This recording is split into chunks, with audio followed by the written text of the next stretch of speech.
Key point 1. Why you should be your own therapist. Life is not a piece of cake. It's challenging and full of surprises, some of which bring pain and exhaustion. Many visit therapists to overcome depression, increase self-esteem, fight their fears, or find peace in this busy and stressful world. Although people understand what therapy is, many still avoid or neglect it. First of all, many believe therapy is an expensive service. Secondly, many still consider therapy shameful, meaning modern society still lacks education on this topic. So if they make an appointment or have regular visits, they still try to hide it from their friends and coworkers. Unfortunately, many overlook the advantages of therapeutic sessions and struggle with their problems in silence. Going to a doctor when your body hurts is essential, so is visiting a therapist when your soul is in turmoil. Nonetheless, therapy is not the only way to help yourself. Understanding and applying various psychological tools can transform your life and bring harmony and peace. But books, podcasts, or psychological advice will only work if you want to change. Your willingness to discover, learn, and transform determines your success. Two more important aspects are discipline and consistency. Therapy is effective because it's regular. Therefore, the exercises and techniques you'll learn will help only if you make your appointments. However, remember, self-help and self-analysis are not substitutes for professional help when you struggle with significant issues like childhood trauma, grief, and depression. Complex cases require radical solutions. Are you ready to transform your mindset to stay in tune with your needs and enjoy a peaceful and balanced life? Then grab a pen and a notebook and invite yourself to 10-minute daily sessions with you as your therapist and your client. Key point 2. What is your story? Many mistakenly believe that therapy looks like chit-chat with a friend. If so, most sessions would end after the first few minutes because therapeutic help requires radical honesty, and some people are unprepared for it. Therapy does not make your life a stress-free fairy tale, but teaches you how to manage issues easier and quicker. While you can't change the events, you can alter your reactions. It's within your power to respond in a way that minimizes discomfort or pain from minor issues. So, how does therapy work? By realizing and changing 3 levels of your psyche. On the surface of your mind are thoughts and feelings that come spontaneously or as a result of cognitive rumination. For example, you repeatedly think that you must lose weight. The middle level represents beliefs, norms, and regulations from your family, culture, religion, or experiences. They are harder to trace, but even more powerful. For instance, the underlying reason for your desire to get thinner can be the societal demand to look like celebrities or models. The deepest layer reflects the foundation of your mindset, your core beliefs that include safety, lovability, hope, and self-worth. The presence or lack of these elements will determine your behavior and thinking. For example, you will be critical of your body if you believe you are unlovable.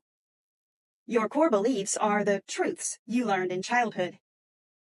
Since we know how therapy functions, let's discover how you can dive into that process independently.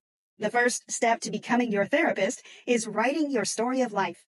Thus, find a quiet and cozy place and take a notebook. The process comprises 4 steps. 1. Draft the timeline. Think of the experiences that shaped you as a person. Some will float into your mind, while others will take more time to extract. Many people suppress their painful traumas. Others learn to ruminate and go into detail, thus staying stuck in the past. Abstain from these extremes and remain objective in your story. Positive memories are more pleasant, but not more valuable than negative ones. 2. Rewrite your draft, changing, adding, or deleting the necessary parts. Ensure that you don't hide or sugarcoat some events. 3. Describe how it makes you feel. Be honest with yourself, even if your emotions seem odd. 4. Tell your story to a close person who will listen to it respectfully. Key point 3. Build a solid foundation. Enjoy a strong mind. Writing your story involved collecting all the pieces of your life puzzle. Now it's time to look at the whole picture and see how it correlates with your life. Answer these 2 essential questions. What issues do I struggle with at this time? Most people's problems come from 4 principal aspects of the deepest mind level. Not feeling safe. Some grew up in threatening or dangerous environments, from families constantly plagued by conflicts to countries terrorized by war or oppression. Discrimination based on sex, race, nationality, and religion can also force a person into survival mode when they perceive everyone as an enemy and are extra conscious about potential hazards. Hopelessness. The feeling of hopelessness often has its base in a scarcity of food, shelter, or even love in a person's childhood.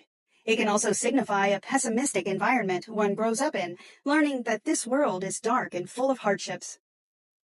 The problem is that critical, catastrophic, or inflexible ways of thinking and negative emotional responses often become automatic.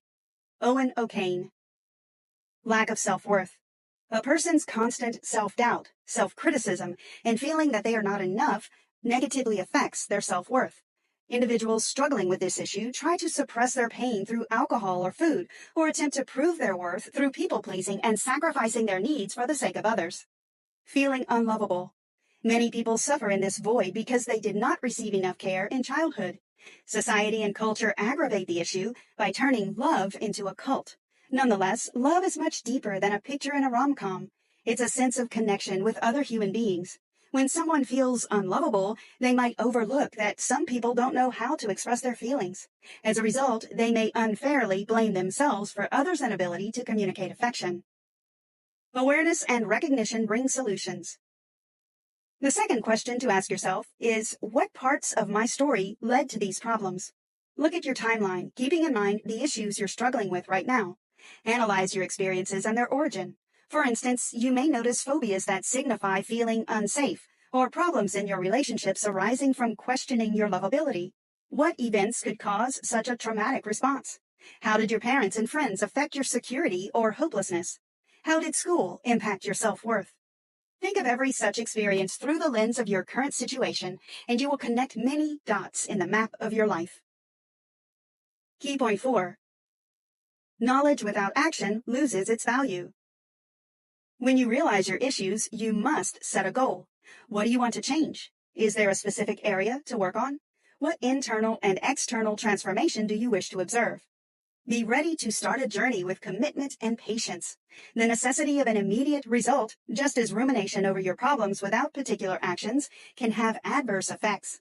Moreover, avoid putting a deadline on the outcomes of your psychological progress. You cannot overcome childhood trauma by next Monday or develop confidence in 2 days. Some things just need time.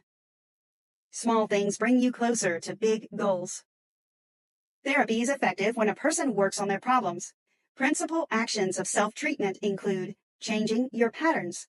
Some negative thoughts are automated responses to a trigger like an event or a person. The task is to question this stream, see how it relates to reality, and substitute it with positive and constructive alternatives. You are more than your thoughts. Altering your norms and beliefs.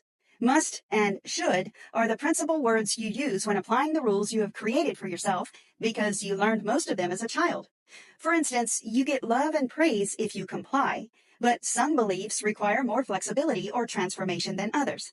Therefore, list all your musts and see which ones restrict or burden you. Then change or replace them to live more freely and happily. Engaging in healthier behavior. Sometimes a person confuses fun or rest with a hideaway. Overeating, watching Netflix until morning, oversleeping, or abusing alcohol are signs of mental distress one is trying to escape. Other behaviors are latent, like frequent conflicts, childish reactions, self-sabotage, or avoidance. If you notice any of these behaviors, think about how you can loosen their grip or replace them. For example, if you use sleep to avoid facing your emotions, try to meditate instead. It will help you calm down and solve the situation instead of ignoring it. Talking gets the ball rolling. Action brings about change. Owen O'Kane. Immersing yourself in life. While life can present challenges, it can also provide solutions. Hobbies, relationships, or work can become meditative or therapeutic if you enjoy it. When you face a challenge or a severe issue, you will likely disengage and float in your suffering. Nonetheless, the way out lies in living. Key point 5. Kickstart your day. For many people, mornings are the busiest part of the day. The shuttle runs from prepping breakfast to making the bed to getting the children ready. Some get up earlier to meditate, exercise, journal, and plan their day. Such a routine is beneficial and pleasant because everyone craves a healthy dose of alone time. Peaceful mornings make a harmonious life. The first 4 minutes of your self-therapy must occur at the beginning of your day. You can hide in the bathroom with earphones or stay in the car after dropping off your children. This part of therapy programs you to live through the day positively and constructively. 1. Check in with your mind and body. Ask yourself how you're doing today. Close your eyes and focus on your emotions and thoughts. Maybe you notice some sadness or anxiety. Don't suppress or judge it. Moreover, your body absorbs and buries a lot of stress and pain, so be extra attentive to your physical sensations and what they tell you. 2. Ask yourself what needs you have today. How often have you forced your body or mind into survival mode, neglecting its needs because of your duties? How many times did you smile when you wanted to cry? Ignoring your needs may lead to disastrous consequences affecting your health and well-being. Getting to know what you want is the primary step to getting it. When you determine what you need right now, think of how to give it to yourself. Remember, loving yourself is not selfish. You are your dearest person, so you must care for yourself as you would for your child. 3. Express gratitude and intention. Negative thoughts can sometimes plague your mind, and the most potent remedy is noticing what you should be thankful for.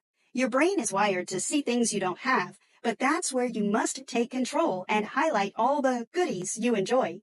The intention is self-programming to react or behave a certain way, like, today I will be kind and compassionate to myself and others. Such a strategy helps you remember what truly matters and pushes you in the right direction until your action becomes a habit. 4. Relax your mind and body. Take a minute to close your eyes, breathe, and ground yourself. You can also repeat a calming word that will help you tap into a meditative state like peace or joy. Key point 6. Sharing positivity makes you its generator. Stress and busy schedules affect your life in an invisible but constant way. Over time, you may realize you cannot or don't want to get up from the couch and go to work. You might also notice that you have no energy to care for yourself and others. Such burnout can eventually turn into depression. Therefore, giving yourself support and rest is vital before negativity sweeps you off your feet.